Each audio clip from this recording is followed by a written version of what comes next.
Subukan natin.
Hello guys, magandang umaga po sa inyong lahat.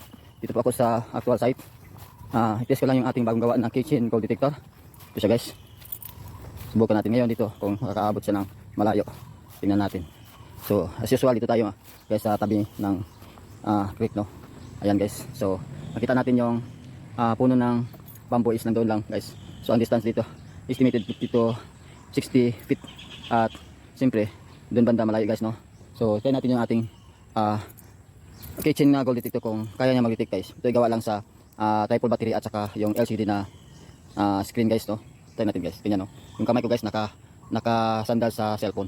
Tingnan natin kung gagalaw siya. Okay. Medyo malayo dyan.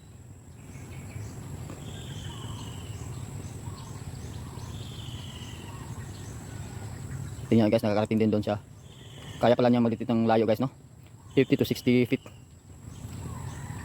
At meron naman siya na-detect na iba guys dito sa likod ko, banda. Ayan, no. Nag-change ang ano niya dito guys, banda. Meron siya na-detect dito guys kasi meron dito deposit din. Ang estimate ko guys dito, ang lalim niya ay nasa mga 20 plus, 20 feet plus. So try natin dito. Try ko guys, no. At maglulukit ito siya yung ating pendulum.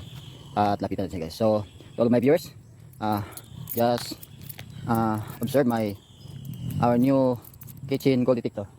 Okay, yan lang guys. Tingnan natin kung saan siya magtuturo guys, no. Dito siya mismo magdikit, no, yung malapit. Yan guys, oh. Yung kamay ko nakadikit sa phone. Doon siya tuturo guys, oh. Pero after a while guys, no, lulukit din siya sa bamboo. Ayan. So doon na to sa bamboo guys, no. Kung makita nyo guys sa bamboo na papunta yan guys. Oh, doon sa bamboo guys. At after a while guys, maglulukit naman din dito banda sa akin, malapit guys. Ganyan ang dito guys, no. Yan siya guys, oh. So doon siya guys, oh. Ayan. Doon sa banda, oh. Doon sa puno guys. Ayan, sa puno na siya. So punta natin guys. Doon sa puno. Ito guys. Malakas ito guys. Ayan guys. At doon naman siya sa may bamboo guys. At sa puno naman dito. So dito guys, oh. Lapitan natin guys. Kahit dito banda sa puno guys, ang lalim nito mga 20 pataas, no. 20 to 30 feet. The deposit is buried here. So let's try to detect this. Use this pendulum detector. This easy and very handy and spy pendulum. Let's try. Dikit ko yung phone sa kamay ko para di siya gagalaw. At yung tuhod ko guys, yung kamay ko guys, yung siko ko, oh, naka-lens sa ni ko guys. Ganyan. So di ko siya basta-basta magalaw guys. Tingnan natin. Ayan guys.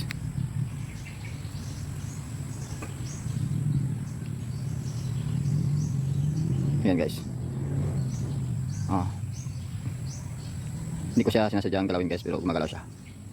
At kung ating lapitan siya guys, lapitan natin guys, tandahan. Pag matamaan niya yung sentro guys, yan. Yan guys, oh. Ang sentro banda na banda sa puno guys, dito banda. Pag iikot ito guys, ayan na guys, ikot na siya. So dito lang sa puno banda guys, oh. Tingnan yung kamay ko, hindi naman gumagalaw yan, oh. Yan, okay. So ayan guys, no. Kung iano mo sa gilid dito banda guys, punta naman siya doon sa gilid guys, oh. Okay. Pag dito naman banda ka, dito banda guys, punta siya doon. Talaga sa puno siya guys, dito banda. Iikot siya dito guys, pag masentro. Sa gilid siya, yan, dito lang ang sentro guys. Pag iikot siya, yan, dito guys. Siya iikot siya dito guys, oh. Yan. Kasi kahit di mo siya galawin guys, gagalaw talaga ang kamay mo dahil nahila ng gravity niya. Yan guys. So to all my viewers, I not do it intentionally. My hand is moving because of the pendulum that I handed it.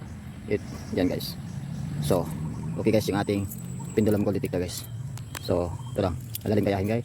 Meron pang isang klaseng paggawa nito. Pakita ko sa sunod guys. Ayan guys, meron akong napansin dito guys. Okay, yan guys, oh. Hindi ito ano guys, no. Talagang meron dito guys, oh. Kasi may ano dito banda guys, oh. May nilagay na bakal. Nang bakal guys, nakatay dito. Nakapasok dito guys, oh. Tingnan niyo guys, oh. Ay nakatay dito, oh. Ayan, oh. Iba sila guys, no. Itong mga kahoy guys, no. So matagal na ito guys, parang antique itong kahoy na puno, oh. May bakal siya. Itong bakal guys, palagay ko ano to, stainless. O parang ano guys, bronze, no. Yan. Parang bronze, oh. Hindi siya natutunaw guys, no. Parang bronze talaga siya guys, oh. No, ang kulay niya guys, oh. Kulay orange. Check natin guys, oh. So legit ito guys na na puno na yung naka ano ito guys. Yan guys oh. Oh, sino ba maglalagay ito ng bronze? Oh, bronze guys. Talagang sinadya ito guys. Oh, yan guys oh. Bronze talaga yan oh. No. Kulay red siya guys. Ilawan natin para makita natin kulay red siya. Ayan oh, kulay red oh. Yan guys oh, kulay red siya guys. Yan. Bronze talaga siya guys. Hindi siya kinakalawang. So legit ito yung banda guys.